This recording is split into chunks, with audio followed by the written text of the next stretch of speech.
जय हिंद दोस्तों, आप लोगों का एक बार फिर से मिशन लुसेंट टेलीग्राम के यूट्यूब चैनल में स्वागत है। आज हम लोग एडुटेरिया वस्तुनिष्ठ समान अध्ययन 7500 का प्रैक्टिस सेट नंबर 33 को देखेंगे। तो चलिए हम लोग वीडियो की शुरुआत करते हैं इसके पहले प्रश्न से। आज का पहला प्रश्न है, किसकी अध्यक्षता में बौद्ध धर्म दो भागों में विभाजित हो गया था। तो बौद्ध धर्म दो भागों में वासुमित्र की अध्यक्षता में विभाजित हो गए थे। इसका आंसर ऑप्शन नंबर ए हो जाएगा। वहीं यदि प्रथम बौद्ध संगीति की अध्यक्षता की बात करें तो इसका अध्यक्ष महाकश्यप थे और द्वितीय बौद्ध संगीति का अध्यक्ष सवाकामी थे।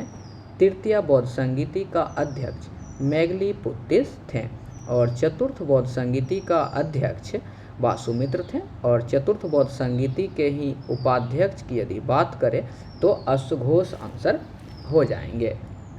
अगला प्रश्न है, किस स्थान से नवपाषाण कालीन गर्त निवासों के अवशेष मिले हैं। तो गर्त निवासों के अवशेष बुर्जहोम से प्राप्त हुए हैं। ये जम्मू कश्मीर में स्थित है, इसे याद रखिएगा। अगला प्रश्न है, प्रश्न उपनिषद किस वेद का उपनिषद है। तो यह अथर्ववेद का उपनिषद है, ऑप्शन नंबर ए। अथर्ववेद में ही सर्वप्रथम औषधि का उल्लेख प्राप्त हुआ है, इसे आप लोग याद रखिएगा। औषधि का उल्लेख सर्वप्रथम तो अथर्ववेद से ही प्राप्त हुए हैं। प्रश्न संख्या 4 को हम लोग देखते हैं। प्रश्न है, चोल काल में व्यापारियों की सभा किस नाम से जाना जाता था। तो चोल काल में व्यापारी की सभा को नगरम कहते थे, इसे आप लोग याद रखिएगा। अगला प्रश्न है, कौन सा पूर्व मध्यकालीन भारतीय साम्राज्य व्यापक स्तर पर स्थानीय स्वशासन के लिए प्रसिद्ध थे। तो ये बात को याद रखेंगे, स्थानीय स्वशासन के लिए जो है चोल साम्राज्य व्यापक स्तर पर प्रसिद्ध थे। ऑप्शन नंबर बी इसका आंसर हो जाएंगे। प्रश्न संख्या 6 को हम लोग देखते हैं। मजमून शाह एवं चिराग अली किस विद्रोह का नेतृत्व प्रदान किया था। तो मजमून शाह और चिराग अली जो हैं फ्रेंड, यह फकीर विद्रोह का नेतृत्व प्रदान किए थे। फकीर विद्रोह की बात करें तो ये 1776 से 77 के दौरान हुए थे, इसे याद रखिएगा। वहीं यदि सन्यासी विद्रोह की बात करें तो सन्यासी विद्रोह 1760 से 1800 तक ये जो हैं फ्रेंड चले थे। 1760 से 1800 तक चले थे, इसे याद रखिएगा। और सन्यासी विद्रोह से संबंधित नेता केना सरकार, इसके अलावा द्विज नारायण याद रखिएगा फ्रेंड, द्विज नारायण याद रखिएगा। वहीं यदि पागलपंथी विद्रोह की बात करें तो पागलपंथी विद्रोह से संबंधित हो जाएंगे टीपू एवं करम शाह, इसे याद रखिएगा। तो इसका आंसर हो जाएंगे ऑप्शन नंबर बी, फकीर विद्रोह से संबंधित थे मजमून शाह एवं चिराग अली। अगला प्रश्न को देखते हैं। बक्सर के युद्ध के दौरान बंगाल का नवाब कौन था। तो बक्सर का युद्ध सबसे पहले जानेंगे हुआ कब है। तो ये 22 अक्टूबर 1764 को हुए हैं, इसे याद रखिएगा। तो 22 अक्टूबर 1764 को जो बक्सर का युद्ध हुए थे, इस समय बंगाल के नवाब मीर जाफर थे, इसे आप लोग याद रखिएगा। तो उसी समय यदि आपसे क्वेश्चन पूछे कि अवध के नवाब कौन थे, तो अवध के नवाब जो हैं फ्रेंड शाह शुजा थे, इसे याद रखिएगा। अवध के नवाब शाह शुजा थे। और यदि मुगल बादशाह पूछे उस समय कौन था, तो मुगल बादशाह शाह आलम द्वितीय थे, इसे भी याद रखिएगा फ्रेंड। चलिए प्रश्न संख्या 8 को हम लोग देखते हैं। प्रश्न संख्या 8 में है, भारत के किस वायसराय को भारत में स्थानीय स्वायत्त शासन का जनक माना जाता है। तो स्थानीय स्वायत्त शासन का जनक लॉर्ड रिपन को माने जाते हैं। लॉर्ड रिपन 1882 में जो है फ्रेंड वर्नाक्यूलर प्रेस एक्ट को रद्द किए थे, इसे आप लोग याद रखिएगा।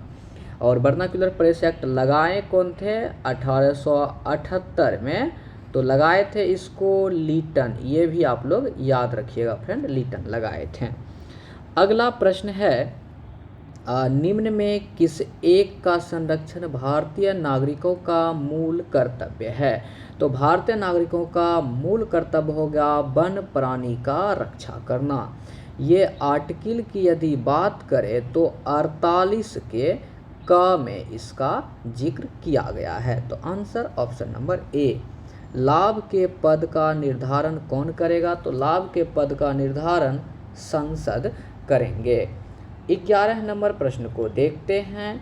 भारतीय संविधान के किस अनुच्छेद के तहत अंतर्राष्ट्रीय समझौता को प्रभावी बनाने हेतु संसद राज्य सूची के विषय में कानून बना सकती है। तो अनुच्छेद 253 ऑप्शन नंबर सी इसका आंसर हो जाएंगे। चलिए प्रश्न संख्या 12 को देखते हैं। ध्यान आकर्षण सूचना का प्रावधान निम्न में से किससे संबंधित है। तो ये जो है फ्रेंड ध्यान आकर्षण सूचना का प्रावधान स्थगन प्रस्ताव से संबंधित है, इसे आप लोग याद रखेंगे। आंसर ऑप्शन नंबर डी हो जाएगा। अगला प्रश्न है सरकार की निम्न प्रणालियों में से किसमें द्विसदन पद्धति एक अनिवार्य लक्षण है। तो द्विसदन पद्धति जो है संघीय प्रणाली का एक अनिवार्य लक्षण होता है। ऑप्शन नंबर ए इसका आंसर हो जाएंगे। प्रश्न संख्या 14 में है सहकारी समिति को संवैधानिक अधिकार किस संविधान संशोधन अधिनियम द्वारा प्रदान किए गए थे। तो ये 97वां संविधान संशोधन 2011 द्वारा जो है सहकारी समिति को संवैधानिक अधिकार प्रदान किए गए थे।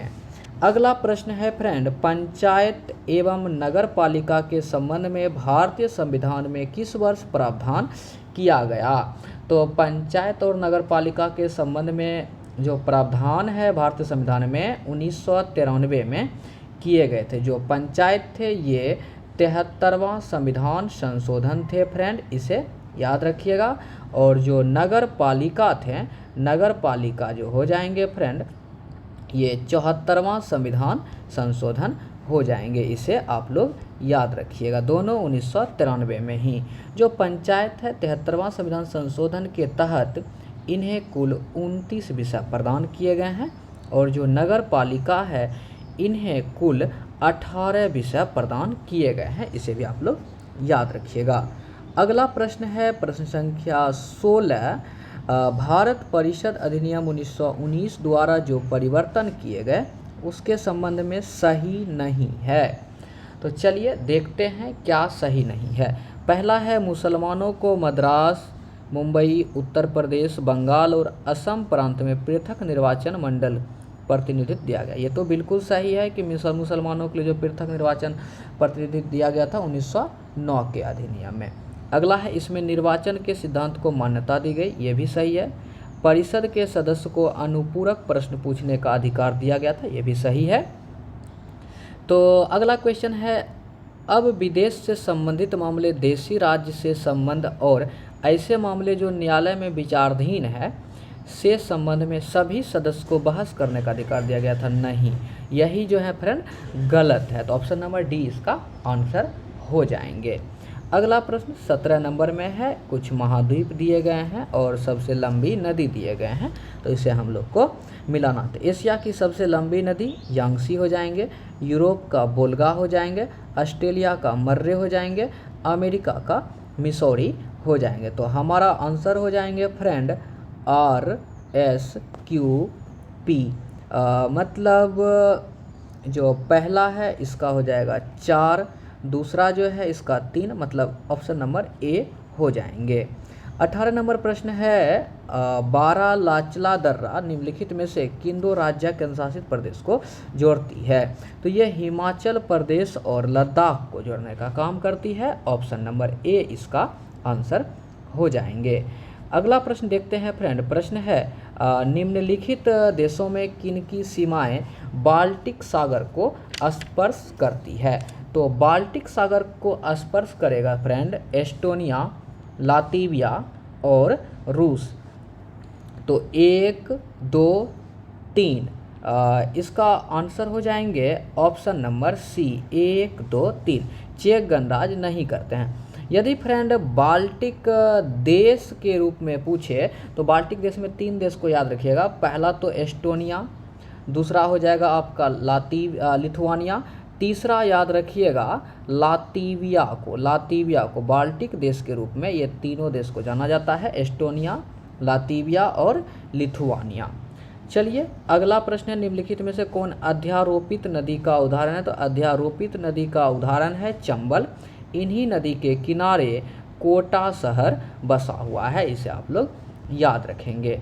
अगला प्रश्न है, कश्मीर घाटी किंदो पर्वत श्रेणी के मध्य स्थित है? तो कश्मीर घाटी बृहत हिमालय और पीर पंजाल श्रेणी के मध्य स्थित है। अगला प्रश्न, हिमालय की सबसे बाहरी श्रृंखला को क्या कहते हैं? बाहरी श्रृंखला को शिवालिक कहते हैं, जिसे पाद हिमालय भी बोलते हैं, याद रखिएगा। अगला प्रश्न है फ्रेंड, कुछ कोयला खनन क्षेत्र दिया हुआ है और राज्य दिया हुआ है, तो हम लोग इसे मैच करते हैं। सिंगरैनी जो है फ्रेंड ये तेलंगाना में है। इब नदी घाटी जो है ये ओडिशा में है। कर्णपुरा जो है ये झारखंड में है और कम्पटी ये जो है महाराष्ट्र में है। तो हमारा आंसर हो जाएंगे 1 का 3, ऑप्शन नंबर ए में ही दिख रहा है, तो ये आंसर हम लोग का हो जाएंगे। प्रश्न संख्या 24 को देखते हैं। प्रश्न संख्या 24 में है, टुंड्रा प्रदेश किन क्षेत्र में पाई जाती है? तो टुंड्रा प्रदेश हिमालय क्षेत्र में पाए जाएंगे, ऑप्शन नंबर बी इसका आंसर हो जाएंगे। समय का ज्ञान प्राप्त करने के लिए किन रेखा की मदद ली जाती है? तो इसके लिए देशांतर रेखा की मदद ली जाती है फ्रेंड, इसे आप लोग याद रखिएगा। और भारत का जो मानक समय रेखा है वो 82.5 डिग्री पूर्वी देशांतर है, इसे भी याद रखिएगा। अगला प्रश्न है, पृथ्वी परिभ्रमण करती हुई प्रति मिनट लगभग कितनी दूरी तय करती है? तो पृथ्वी परिभ्रमण करते हुए 1 मिनट में लगभग 28 किलोमीटर की दूरी तय कर लेते हैं, इसे आप लोग याद रखिएगा। अगला प्रश्न है, the little book of encouragement पुस्तक के लेखक कौन हैं? तो इनके लेखक दलाई लामा है, याद रखिएगा। The little book of encouragement पुस्तक के लेखक दलाई लामा हैं। प्रश्न संख्या 28 को देखते हैं। प्रश्न संख्या 28 में है फ्रेंड, निम्न में कौन जैव निम्नीकरण प्रदूषक का उदाहरण नहीं है? तो कागज तो है, सब्जी भी है, फल भी है, लेकिन प्लास्टिक इसका जैव निम्नीकरण नहीं होता, तो ऑप्शन नंबर बी इसका आंसर हो जाएंगे। अगला प्रश्न है, वायु प्रदूषण रोकथाम एवं नियंत्रण अधिनियम किस वर्ष पारित किया गया था? तो ये 1781 में पारित किए गए थे। और हम कल ही पढ़े थे हम लोग द वाटर एक्ट जो है फ्रेंड, द वाटर एक्ट या जल प्रदूषण प्रबंधन अधिनियम कब आया था? तो ये 1974 में, जिसे याद रखिएगा। लेकिन वायु प्रदूषण रोकथाम अधिनियम 1781, इसका आंसर ऑप्शन नंबर सी हो जाएंगे। अगला प्रश्न है, भूतापीय ऊर्जा से संबंधित पूगा घाटी कहाँ है?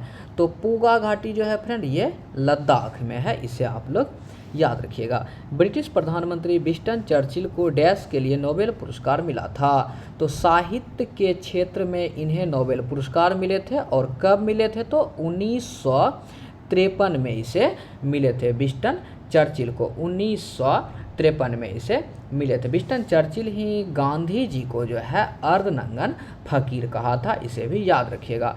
और वर्तमान में 2024 का जो साहित्य का नोबेल पुरस्कार है ये किसे प्राप्त हुए हैं? तो याद रखिएगा, दक्षिण कोरिया, साउथ कोरिया की हान कांग को प्राप्त हुई है। हान कांग को प्राप्त हुई है, ये कहाँ की है? तो साउथ कोरिया की, इसे भी याद रखेंगे। अगला प्रश्न है प्रश्न संख्या 32, एजेंडा 21 डैश में अनुशंसित प्रक्रिया का एक समूह है। तो एजेंडा 21 जो है रियो शिखर सम्मेलन 1992 हुआ था, जिसे पृथ्वी सम्मेलन के नाम से भी जानते हैं। इसका विषय एजेंडा 21 था, तो ऑप्शन नंबर डी इसका आंसर हो जाएंगे। प्रश्न संख्या 33 में है, भारत का प्रथम national centre for marine biodiversity किस शहर में स्थित है? तो इसका आंसर हो जाएंगे जामनगर, ऑप्शन नंबर बी ये गुजरात में पढ़ते हैं। मरो नहीं मारो किस प्रधानमंत्री का नारा था? तो ये लाल बहादुर शास्त्री का नारा था, इसे याद रखिएगा। अगला प्रश्न है फ्रेंड, विपरीत लक्षणों के संकेतक जोड़ों को क्या कहा जाएगा? जो विपरीत लक्षणों के संकेतक जोड़ा होगा उसको एलील कहा जाता है। काफ़ी परीक्षा में पूछा जाता है, इसलिए ये प्रश्न VVI बन जाता है। अगला प्रश्न, निम्नलिखित में से ग्रीन पीस इंटरनेशनल का मुख्यालय कहाँ पर स्थित है? तो ग्रीन पीस इंटरनेशनल का मुख्यालय एम्स्टर्डम में स्थित है। ऑप्शन नंबर डी इसका आंसर हो जाएंगे। अगला प्रश्न है, प्रसिद्ध कविता खूब लड़ी मर्दानी की रचना किसके द्वारा की गई है? तो खूब लड़ी मर्दानी की रचना सुभद्रा कुमारी चौहान के द्वारा किए गए हैं। आंसर ऑप्शन नंबर डी हो जाएंगे। निम्न में कौन विद्युत रोधी नहीं है? तो सबसे पहले देख लेते हैं कि विद्युत रोधी कौन कौन है। लाख है विद्युत रोधी, एवोनाइट है और शीशा है, लेकिन चारकोल जो है विद्युत रोधी नहीं है। प्रश्न संख्या 39 को हम लोग देखते हैं। ठोस अशुद्धि के शुद्धिकरण के लिए कौन सी प्रक्रिया उपयोगी नहीं है? तो देखिए, इसमें उधर्पातन होता है और क्रिस्टलीकरण होता है, लेकिन आसवन विधि जो है इसकी उपयोग की विधि नहीं है। Option number A. अगला प्रश्न है, स्थितिज ऊर्जा के संबंध में कौन सा कथन असत्य है? मतलब गलत कथन को चुनना है। पहला पॉइंट ये बोला है स्थितिज ऊर्जा क्रियाशील ऊर्जा है, ये तो गलत बोल रहे हैं। जब स्थित है तो वो क्रियाशील कैसे होगी? ये गलत है। ऊंचाई के साथ स्थितिज ऊर्जा में परिवर्तन नहीं होती है, ये भी गलत बोल रहा है। ऊंचाई के साथ जो स्थितिज ऊर्जा है वो बढ़ती है, इसका सही आंसर ये होना चाहिए, बढ़ती है। और स्थितिज ऊर्जा संचित ऊर्जा नहीं है, ये भी गलत बोल रहे हैं। स्थितिज ऊर्जा संचित ऊर्जा है। तो ऑप्शन नंबर डी में है सभी असत्य हैं, तो इसका आंसर ऑप्शन डी हो जाएंगे।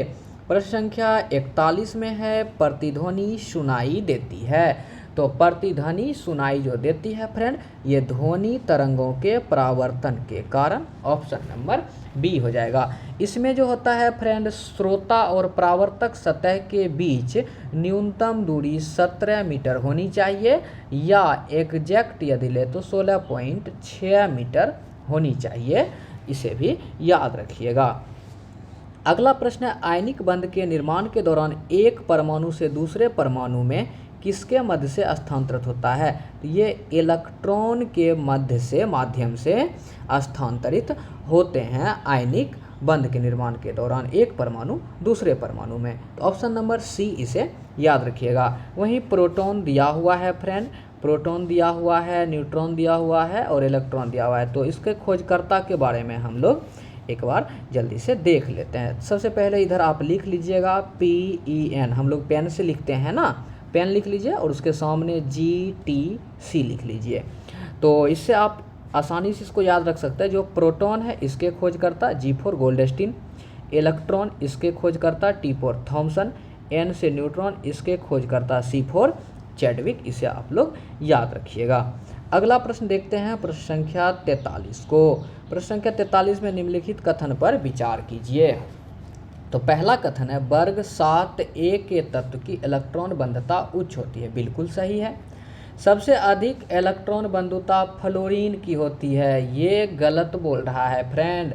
सबसे अधिक इलेक्ट्रॉन बंधुता क्लोरीन का होता है, इसे याद रखिएगा। और फ्लोरीन जो है फ्रेंड, ये सर्वाधिक ऋणात्मक निगेटिव तत्व है, इसे आप लोग याद रखिएगा। अगला, ये तो 2 नंबर गलत हो गया। तीसरा है निष्क्रिय गैस का गलनांक निम्न होता है, ये भी सही है। तो इसमें सही उत्तर को चुनने के लिए बोला गया है, तो 1 और 3 हमारा सही आंसर हो जाएगा, ऑप्शन नंबर डी हो जाएंगे। अगला प्रश्न है मानव शरीर में सबसे बड़ी अंतःस्रावी ग्रंथि निम्न में से कौन है? अंतःस्रावी ग्रंथि पूछी है फ्रेंड, तो इसका आंसर थायराइड ग्रंथि हो जाएंगे। यदि सिर्फ पूछता कि सबसे बड़ी ग्रंथि कौन सा है, तब इस आपका आंसर यकृत हो जाते हैं। अगला प्रश्न 45 नंबर प्रश्न को देखते हैं। प्रकाश संश्लेषण रासायनिक अभिक्रिया कहाँ होती है? तो प्रकाश संश्लेषण का जो रासायनिक अभिक्रिया होगा ये ग्रेना में होंगे। और बोलेंगे ना कि बिना प्रकाश या अंधेरे में जो रासायनिक अभिक्रिया संपन्न होगा वो कहाँ होंगे, तो एस्ट्रोमा में होंगे। तो इसका आंसर हालांकि ऑप्शन नंबर ए हो जाएंगे। अगला प्रश्न, यदि मानव रुधिर की लाल रुधिर कोशिका को पृथक किया जाता है और उन्हें सामान्य लवण के घोल में तनुकृत किया जाए तो आरबीसी पर क्या प्रभाव होगा। तो आरबीसी पर कोई प्रभाव नहीं होगा, उसके व्यास में कोई परिवर्तन नहीं होंगे। तो इसका आंसर ऑप्शन नंबर डी हो जाएंगे। प्रश्न संख्या 47 को हम लोग देखते हैं। प्रश्न संख्या 47 में है, बिहार में किस वर्ष चंपारण कृषि कानून पारित किया गया था। फ्रेंड, ये प्रश्न में बहुत सारे मेंबर को गलती करने का चांस होता है। यहाँ पे लिखा है कानून पारित कब किया गया था, तो कानून पारित 1918 में किए गए थे, लेकिन चंपारण सत्याग्रह पूछे कब हुआ था, तो ये 1917 में हुए थे। तो इसका आंसर ऑप्शन नंबर बी हो जाएंगे, 1918 में चंपारण कृषि कानून पारित हुआ था। अगला प्रश्न है, वैसे पौधे जो पोषण के लिए सड़ी गली चीज़ों पर आश्रित रहते हैं वो क्या कहलाएंगे, तो वो मृतोपजीवी कहलाएंगे, जिसमें कि कवक वगैरह आते हैं। तो ऑप्शन नंबर बी इसका आंसर हो जाएंगे। प्रश्न संख्या 49 है, सजीव पदार्थ में प्राकृतिक तत्वों के निम्न समूह में कौन सा एक पृथ्वी के 99% से ज़्यादा बायोमास जैव भार बनाता है। तो इसमें आप याद रखिएगा HOC को, हाइड्रोजन, ऑक्सीजन और कार्बन को। Option number A.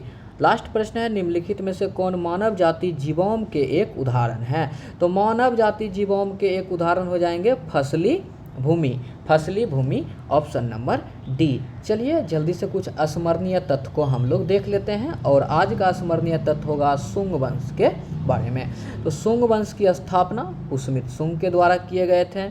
इसकी राजधानी शुंग वंश की विदिशा थी, और पुष्यमित्र शुंग जो है 2 बार अश्वमेध यज्ञ करवाए थे, इसे भी याद रख लीजिएगा। जो पतंजलि थी, जो पतंजलि ये पुष्यमित्र शुंग के दरबार में ही रहते थे, और पतंजलि ने पाणिनि के अष्टाध्यायी पर महाभाष्य की रचना की। सबसे पहले तो अष्टाध्यायी के लेखक कौन है, पाणिनि हैं, और पाणिनि के जो अष्टाध्यायी हैं इसी पर आधारित महाभाष्य की रचना पतंजलि के द्वारा किए गए हैं। भरहूत स्तूप का निर्माण पुष्यमित्र शुंग के द्वारा किया गया है, और शुंग वंश का अंतिम शासक देवभूति हो जाएंगे। लास्ट में चेदी वंश से संबंधित प्रश्न है। चेदी वंश का उदय हाथी गुफा अभिलेख से प्राप्त होता है। चेदी राजवंश का उदय हाथी गुफा अभिलेख से प्राप्त होता है। हाथी गुफा अभिलेख से संबंधित शासक कौन है, खारवेल है, इसलिए इस वंश के ये सबसे प्रतापी शासक भी कहे जाते हैं। खारवेल जैन धर्म के अनुयायी थे, याद रखिएगा, और खारवेल जो है जैन मुनि को रहने के लिए उदयगिरी की पहाड़ी में गुफा का निर्माण करवाए थे। तो फ्रेंड ये आज का लास्ट प्रश्न था। फ्रेंड ये जो भी हम लोग सेट कर रहे हैं अभी वीडियो के माध्यम से, ये परीक्षा के लिए मोस्ट इम्पॉर्टेंट है, इसे आप लोग ज़रूर याद रखिएगा। अब आप कहीं भी किसी भी समय इस वीडियो के माध्यम से आप महत्वपूर्ण प्रश्न को देख सकते हैं, समझ सकते हैं।